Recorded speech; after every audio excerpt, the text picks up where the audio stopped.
وَكَيْفَ تَكْفُرُونَ، اور سوچو تو صحیح کیسے کفر کرو گے، کیسے اس راستے پر جاؤ گے۔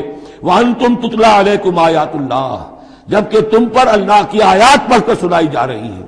وَفِيكُمْ رَسُولُهُ، اور تمہارے اندر اس کا رسول موجود ہے بنفس نفیس۔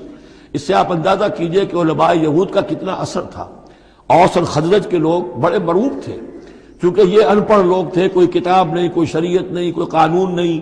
یہ لوگ صاحب کتاب تھے، صاحب شریعت تھے، ان کے یہاں علماء تھے، تو مرعوب تھے۔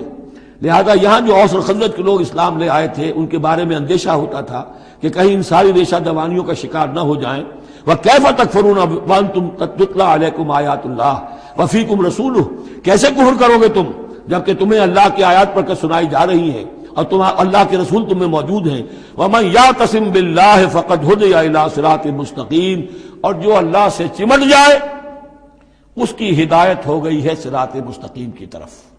جو اللہ کی پناہ میں آ جائے، جیسے بچہ اگر اسے خطرہ محسوس ہو، شیرخوار بچہ دوڑ کر آ کے ماں سے چمٹ جائے گا۔ اب وہ یہ سمجھے گا میں قلعے میں آ گیا ہوں، اب مجھے کوئی کچھ نہیں کہہ سکتا، میں اپنی ماں کی گود میں آ گیا، ماں سے چمٹ گیا۔ اسے کیا پتا کہ کوئی درندہ صفت انسان اسے کھینچے ماں کی گود سے، اچھالے اور کسی بلم کے اوپر کسی نیزے کی امی کے اندر پرو لے۔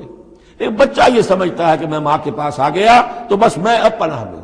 ایسے ہی من یعتصم باللہ، جو اللہ کی پناہ میں آ گیا، فقد ہدی الی صراط مستقیم، اس کی ہدایت تو ہو گئی سیدھی راہ کی طرف۔ اللہم ربنا اجعلنا منہم، اللہم ربنا اجعلنا منہم، آمین یا رب العالمین۔